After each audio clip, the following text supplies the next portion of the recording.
Welcome back to the Nobody Asked For This podcast. Wait, is that our theme song?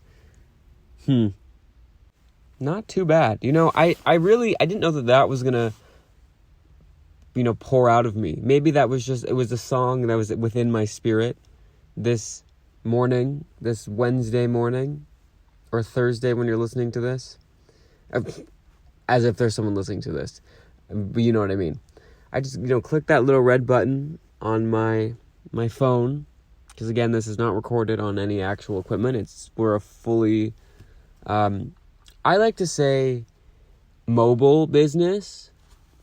We're a mobile business. I could do this from the Tundra as long as they had internet access. Does the Tundra have internet? A while ago, I guess, but not that while ago because I haven't been doing this for really a while, but I did a deep dive into Antarctica to kind of see what was going on there. Are there people there? Do they have a judicial system? I can't remember any of those answers, but I did answer them. So I think it was around September. I did my Antarctica deep dive, but I can't remember figuring out whether or not they had internet access. But I know that you can go to Antarctica. There's cruises to Antarctica. I don't know if they would be extremely expensive or extremely cheap because who's going to Antarctica? But it's always an option.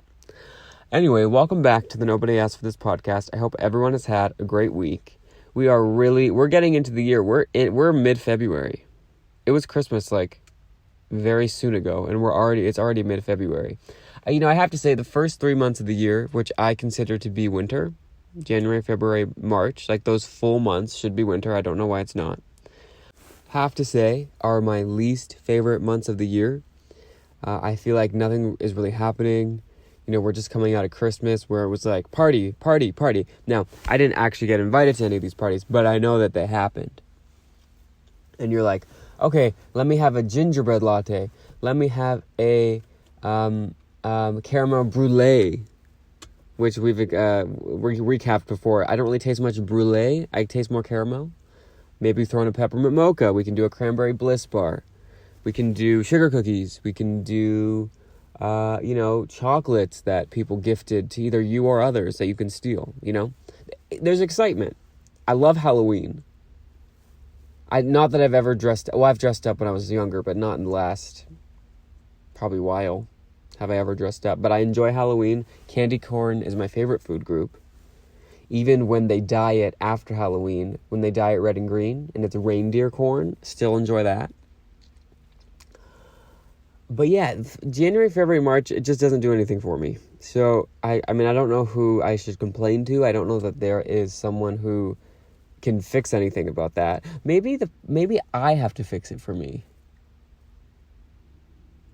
I didn't mean to become a self-help podcast, but maybe if there's something wrong with the world, maybe I just have to fix it, just experience it better.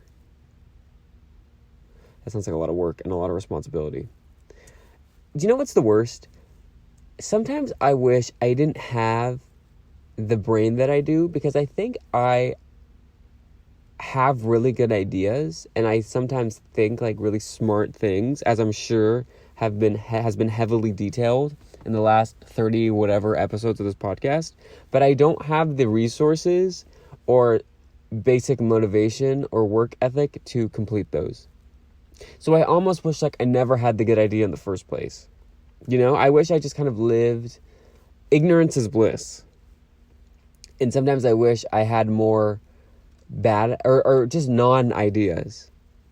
Because then it's I'm just existing. But if I know that there's greener pastures, but then I'm the one that has to create it, not gonna happen. That just sounds like so much work. I also I was thinking about this the other day, talking about how smart I am. Now I'm gonna go to the opposite. I'm worried that my brain doesn't have much going on up there, because I remember learning in school that dreams are when you have a dream, it's just your mind trying to compartmental or sort memory or something. That's why like sometimes you'll be thinking of like a couple different things, but they'll all kind of accumulate into one dream. So like you'll be thinking of braces, and then you'll be thinking of a giraffe.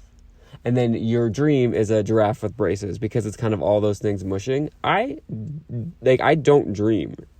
Like, I don't remember dreams. Like, very, very, very, very, very, very rarely do I ever dream. So, like, is there just nothing going on up there? Is it just, like, blank? Is it like when they, in SpongeBob, when, like, they unplugged Patrick's brain, and he was just like, bleh. Like, is that my existence? I don't know. I guess I'll never know. I could maybe hook myself up to one of those brain chart things, but that sounds like making a doctor's appointment, which is my least favorite thing to do. For whatever reason, I'm just any sort of like reception, like secretary interaction phone call that I have to have, it's just crippling. Like, I don't know why we're not all like digital, like all on the computer. Like, so I can just go onto the internet and type in like, I need this appointment, and it just pops up and I can do a click. Like we did mobile ordering, thank God. Whoever thought of that is like a brilliant genius. Like, you don't even have to talk to people anymore. I really believe in 10 years, we will all be silent. Our cars will drive themselves. We'll just be looking down at our phones. We'll be ordering our groceries, ordering our everything. Like, we will not have to exist as a collective anymore. Although sometimes I'm in public, like at a mall, and I'm just looking around and people watching and just thinking, like, what are we doing? Like, why don't we just, like, talk to people, you know? Because, like, there's really no reason not to. The only reason not to is that we just don't. You know, like, why can't I just be like, hey, how are you? Like, I don't know the person, but why can't I just say hi? I guess you can, but it's, like, considered creepy. But why is it considered creepy? Like, why can't we just all be like, oh my God, can I borrow a piece of gum? Or, do you have a phone charger on you? Like, why is that weird that I can't go up to a stranger and just ask? They don't have to say yes, but you could ask. Or, like, do you have a mirror? Or do I have something in my nose? Like, why can't we all, like, lift each other up? You know what I'm saying? Help each other. Like, there's no reason not to. I'm a very friendly person, if you can't tell. So, like, why can't I go up to someone, or someone come up to me and be like, do I have something in my teeth? Like, I think we should evolve that in that direction. You know? Let's help each other. Be the change you wish to see on the planet, or whatever the quote is. Anyway, speaking of the change I wish to see, I actually enacted change, everybody. Roll back the tapes. If I was actually recording this on the computer, I would find a way to edit the tapes together so that we could, in fact, roll them back to last week's episode, where I was talking about the chamois shake. The good old Shamrock Shake. It's back. It has made a return. And not only did the Shamrock Shake come back, but something else. It's not coming back if it was never here. Something else made an appearance. It debuted. I love that in English we have, like, French words, like, out of nowhere. Like, I'm sure a lot of English is, like, translated from different language. I mean, Latin seems to have, you know, been the main character in a lot of languages. But I love how every once in a while they're like, you know what, just screw it. We're not going to translate it. Like, it's just debut. And we're going to spell it debut. And that's just how it's going to be. But anyway, what debuted was the Oreo Shamrock Shake McFlurry, which I swear, if I remember correctly, which I don't always do, I swear was what I said we should have in the last episode. And that was pre me finding out that it existed. So I'm pretty cool. You know what the worst is? When you have a good idea, or you'll say like, oh, I think, they should bring back this. And then you find out that they did bring back that, and then people don't believe that that was an original idea. They're like, that was on the internet 2 weeks ago. You're like, yeah, but I didn't see it on the internet 2 weeks ago. But you'll never be able to prove that you didn't just, like, rip it off the internet. So, I don't know. I don't know what the moral of that story is. You know what else kind of freaks me out? And I'm jumping all over the place. We'll get back to the chamois shake. Or I guess we don't really need to. I haven't had one yet. It just exists. So I wanted to just acknowledge that. Back to what creeps me out. We're really hopping back and forth. Murderers? Well, okay. Murderers, period. Like, terrible. But murderers, like, or accused murderers, alleged murderers, they know for sure whether or not they killed somebody. You know what I mean? Like, when they're on trial and they're in court and they're saying, I'm innocent, like, they know for sure. Like, we will never know if someone's saying they didn't kill someone but is accused of killing someone, like, whether or not they did it. But they know for 100% fact whether or not they did. And it's just, like, it's just chilling a little bit. You know what I mean? Because it's like when you're younger and you're accused of, like, taking the last slice of pizza. Like, you probably did. But you're like, well, you can never prove 100% unless there's, like, security footage in your dining room. But, like, I don't, it creeps me out that, like, people know, like, I for sure did not kill this person. It's just something to think about. Because, again, that's what I like to do. I just like to present thoughts. I think it can get a little bit stale, you know? If you're not, you know, encouraged to... Forgive me if the audio got really loud there. I'm seeing these lines and it's going big because I had to scratch my nose, but was too lazy to put down the phone or use my other hand. But regardless, it freaks me out. I also don't really understand the obsession with true crime. I much prefer fake crime. I think we should be a fake crime podcast. Because, like, do you really want to hear hours and hours and hours of, like, people dying? And horrible things. Like, there must be, like, a psychology to that people want to watch that or listen to that. Now, you could say I'm bitter because the true crime podcasts are, like, the most popular, and for some weird reason, guy sitting alone in his car holding his iPhone, which is at 12%, recording into the voice memos app at the last minute before posting his podcast to a platform in which he pays for when nobody except Finland for 1 week in the first episode of the podcast listens to. For whatever reason, like, that genre is not as popular yet. I'm working on it, okay? I'm working on it. Give me some time. Give me time, space, effort, and energy. I'm going to do a SWOT analysis, strengths, weaknesses, opportunities, and threats. Okay, that'll be fun. Yeah, let's do a SWOT analysis of my business. And again, I just want to acknowledge, like, I know, like, no one listens to this. I'm not, like, trying to be, like, I'm on the radio. I got it. Okay, strengths. I haven't run out of things to talk about yet.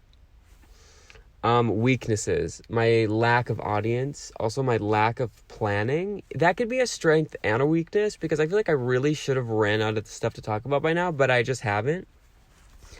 Okay, opportunities. Looking slim. I don't know... Sorry, not like looking like I'm skinny. Like the I don't have any prospects. I have nothing. I have no opportunity. Threats. Similarly, not really any threats. I can't be, like, dropped. Like, I can't be canceled, really. Canceled in the sense of, like, someone will, you know, pull the plug on my show because there's no one put in the plug. It was me. I am the plug. So I'm going to give myself a 2.5 out of 10 podcast microphones in this SWOT analysis. And I think that's a beautiful thing to see. I'm going to lift, like how in the beginning I was saying we need to lift each other up. I'm just going to start with me, okay? I'm going to lift myself up, and hopefully I'm an example for self-love and encouragement this Galentine's Day.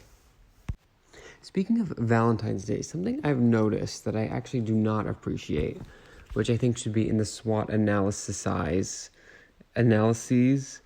of my fellow business owners. How come I haven't had really much red velvet flavored stuff this Valentine's Day?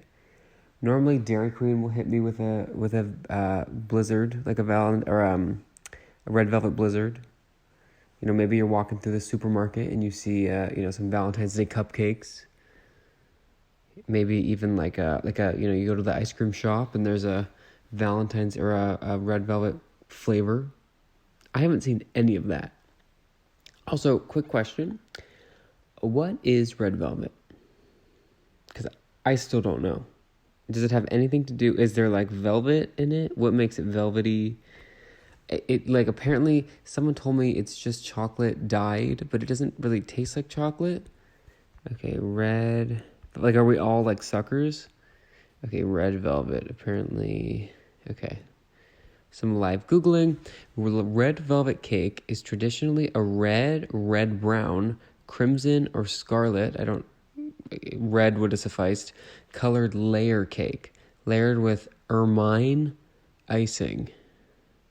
Traditional recipes do not use food coloring with the red color due to non-Dutch anthocyanin-rich cocoa.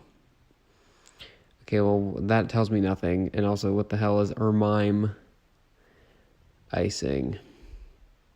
Ermine frosting is made by cooking flour and sugar with milk to make a sweet paste. I thought it was cream cheese. Okay, so that Google search did us nothing. Sometimes Google provides everything. I would say maybe 40 to 90% of my thoughts have come from a Google search. I'm pretty confident in saying that. It's somewhere in between those two figures. But I do not know what ermine icing is until I just Googled it right then. But yeah, I still, red velvet cupcakes, couldn't tell you. Is it chocolate? Is it not? Does it have anything to do with velvet? We're not sure. Oh, in breaking-ish news, I every once in a while, I say all the time, I understand no one's listening to this. I do not expect people to listen to this. And if we're being real, I don't really promote this, even amongst my social circles. I could maybe put up I don't really have any sort of social media, but I could like text the link to, people. I know other humans that I could let know that they should listen to this, but I don't even do that. So in the spirit of not asking anyone to listen, I do not expect anyone to listen. But so therefore, I do not really talk about anything of substance or anything super current, because in 12 years, when people finally catch on that I'm hilarious and am doing really revolutionary stuff in the podcast medium, I don't want them to listen through all the episodes and just hear me talking about old stories from 10 years ago or 12 years ago or whatever the number was. However, every once in a while, there is a historical enough event that I feel like transcends time, and in this instance, transcends space. Just to give you a recap, we've talked about Queen Lizzie Liz kicking the can. I felt like that was basically, if it's going to be in a textbook, I feel like it's fair game. Queen Lizzie Liz kicking the can, that was history. We talked about Dr. Phil ending. I would put that maybe just slightly under in terms of historical relevance. We talked about that a couple weeks ago, and now I would like to talk about the aliens. The aliens are landing. Apparently, I sound like that kid. Remember the apparently kid? What happened to him? Apparently I've never been on television before. That kid was cool. If anyone doesn't know what I'm talking about, Google the apparently kid. But apparently, the government of a few different countries have been reporting UFOs. And I guess you could argue that just because it's a UFO does not mean that the aliens are landing. Now, I read that, and I hear the aliens are landing. Like, that's how I interpret that. Now, you could argue that it is just people sending flying objects up into the air, to which, when the government realizes it, they interpret it as unidentifiable. So it is then marketed as a UFO, unidentifiable flying object. I feel like that's not what it is. Is it unidentifiable? What does UFO stand for? One sec. UFO. Unidentified flying object. But it's like unidentifiability is relative. But let's just pretend the aliens are landing. I feel like they're friendly. I think we've been seeing propaganda of these bad alien movies. Actually, I don't know that I've ever seen a movie about aliens. So I'm really just like talking out of my ass here. My derriere, which could be the title of my podcast, but it is not. But yeah, I feel like aliens they just get a bad rep. Like, how do we know that they're bad? How do we know that they're not coming down to solve the climate crisis? Like, maybe they have like the cure to the common cold. Like, what if they're coming down with some ashwagandha, rosemary, thyme, and maple syrup serum that is going to cure just everything? Like, we've just assumed that they're evil, but maybe we need to make some sort of contact and see what's happening. Because I've thought about like natural disasters, or not really natural disasters, but like world-ending, like apocalyptic circumstances. And for 99% of them, I want nothing to do with it. I don't want to be a part of it. This may sound dark. I don't want to survive it. Like if the zombies take over, like if we're going in like the Walking Dead direction, I want no part of that. I hope I'm like one of the first to go. If there's some sort of like nuclear situation and like in 90% of the world ceases, like add me to the cease pile. Like, I don't want to have to like figure out electricity, like that sounds like torture. Like, just peace out, Like, can you imagine like you're left with only, I guess, if 100% of the world is 8 billion people, 90% of that dwindles. That would be, oh gosh. If it was 10, carry the 1. Oh my gosh. 8 billion. Well, let's just do 8. 8, take away 90. Oh gosh. No, 8, take away 90%. Okay. So you're left with less than 1 billion people on the earth, which sounds like not much. But for the entire earth, that is like, you're so spread out. I'm pretty sure there's like over 1 billion people that live in India alone. So that's like 800 million people is the math on that for the entire globe. Like, you could each pick a city pretty much. Don't quote me on that. I'm not a geographetician, which is kind of a problem, but I'm working on it. But yeah, if any of that stuff happens, like, I just don't want to be there. Or if I am here, like, I want to be here for as little time as possible. I mean, I feel like Greta's been warning us, like, the climate, like, we're being animals. So I'm sure that, unfortunately, like, I will see the end of times in my lifetime. I mean, you never know. But it's not looking good. And I hope it's quick. But if the aliens come, I think I kind of want to see, like, just what they're offering. Like, do they have, like, are we the aliens to them? Are we, like, are they going to look at us and be like, these freaks? Like, do they on alien planets have picture or movies about humans coming to invade? Do they know that we're humans? There's a lot of questions here, and I don't want to, go out without knowing the answers. Zombies, I couldn't care less about. Truly could not care less. I do not care. Sharp left, kind of. Maybe more of a left kind of curve in the road, bend in the road. In those movies where there's like a creepy doll or like a robot takes over, like Santa Claus 2, we just got off of the Christmas season. I watched Santa Claus 2 numerous amount of times. The one of the themes of Santa Claus 2, and forgive me, I'm being very jumpy this episode in particular, but just in life. One of the themes is they have that like Santa Claus that they duplicate. I don't know, this is spoilers, but they basically copy and paste Santa Claus so that one Santa can stay in the North Pole and oversee the elves and do Santa-ly duties so that everyone in the North Pole does not know that the real Santa, Santa number one, has flown to Earth to do essentially what is a 90-day fiancé. He realized that he needed a wife, he needed a Mrs. Claus in order to retain his Santa Claus status. So he was looking for a wife, and he really only had I think a month. So he was doing 90-day fiancé, but express version. It was a third of it, 30%, a 30-day fiancé at the most. But anyway, fake Santa pretty much takes over.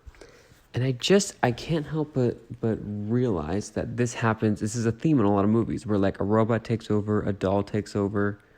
And it makes me wonder, the biggest plot hole being just unplug them. Unplug them, throw water on them, recycle them, return it, bring it to the return it depot. Why? It's how in every teen drama show from 10 years ago, or they might still be watching or making them now. I don't know. I don't have my ear to the ground, but where they're running from I don't know. It's usually a group of friends with one perpetrator who they don't know who it is. How at the end of every episode you're why didn't you just go to the police? This whole thing, you didn't actually do anything wrong. There was no reason to not. We should have just even just tell a teacher.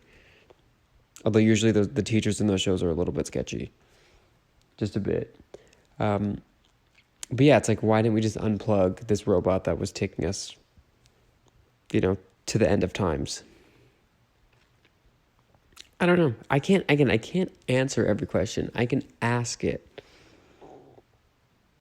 My throat just made a really weird noise. I don't know if that picked up in the camera, but we're gonna roll with it. In the camera, in the microphone. Sorry, I'm used to because I not everyone would know this, but I have two part-time jobs. It's the first one is being a podcaster, and then the second one is being a model. So sometimes I lose track of what medium I'm working with. So this is an audio format. I was actually thinking recently ways in which I could diversify my portfolio, and I want to put my services out there I'm going to break into a new, not medium, but a new industry, and that would be the workout DVD industry. Now, I know you're probably thinking a few things. One, a little late, workout DVDs, maybe not exactly, the booming industry that they once were. Two, if you have ever listened to an episode of this podcast, I've probably complained at least once per episode about some sort of physical activity that I didn't like doing, anything that really involves you to break a sweat. I'm not a fan of, not because of the sweating part. I don't really care about that. It's just it's so much work. Stairs, I'm not a fan of. Exercising, you couldn't, I would never. I did it once or twice. It was terrible. But I think I could do a workout DVD, and I could do either of these two positions. One, not physical positions, but the roles within the workout DVD. I could be the person, the head person telling you what to do, because if you ever noticed, they're not actually exercising. They're just telling you what to do. They maybe show you the physical, posture that you have to have, position that you need to be in. Maybe do one rep, and then they just, get up and start yelling at you. So I could be that person. Or I would be willing to do some physical activity. If I could be the person, how they have, they have the head person, then the head person normally has a sidekick who's, doing the moves better than the actual head person. And then there's always that person in the back who's doing the modified duties. They're doing the lighter versions of the exercises. And I really think I could be that person. They're they're not really giving it 100. They're giving it more 60. I think that is, I think that's how you do it. Why waste 100% of your energy on anything? Just 50% and adjust where needed. Even 60. 50 to 60%, and just, you can figure it out. Because then even if it sucks, at least you can say like, oh, I wasn't actually trying. Because then it's like, if you put 100% of your effort into something and then it still is bad, then I don't know what to tell you. That's like even sadder to me. So yeah, I think I'm just like dropping so much wisdom here. That was kind of the last thing I wanted to leave you on. It was also some sort of not a cry for help, but you have to make your own opportunities sometimes in these economic times. So that was me trying to find employment. If anyone is looking to hire people for workout DVDs, and this isn't like, I'm not being like sketchy, and like this is not a code word for anything. Like, I'm literally trying to be the person in the back of a workout DVD doing the out of shape versions of the not the dances, the exercises. What is dancing called when you're exercising? It's I guess exercise is really the only word. I love looking for words that don't exist. It's like, no wonder it took me so long. So the word isn't a thing. But I think regardless, this is a great place to leave it at. You can hear my heating unit turn on. June will be here soon enough. But I want to thank you if you listen to this at all and happen to make it to the end. Thank you for your time. I really do appreciate that. Again, I'm probably speaking to no one, speaking into the void, but that's okay. One of these days it'll change. My fortune will spring or whatever. But yeah, I hope everyone has a great week. As I always say, you can find us basically anywhere you can find a podcast. Or you better, because again, I'm paying for this. Our website, Podbean, forgive me. Podcast, nobody asked for this, .podbean.com. We also have an Instagram, we have a Facebook, we have a Twitter. All of that is on the website. Just go into Spotify, Apple Podcasts, not LinkedIn, linked up, what's it called? Line in or something? I don't know. But we're there. Tell your Alexa to play the Nobody Asked for This podcast by Procrastination Incorporated, I think is the production company name. We have yet to diversify that portfolio as much as my own personal one. But yeah, I hope everyone has a great weekend. We're almost there. It's basically Thursday. It is Thursday when you're listening to this. It's basically Thursday for me. And yeah, I appreciate your time. Don't call us, we'll call you. Have a good one.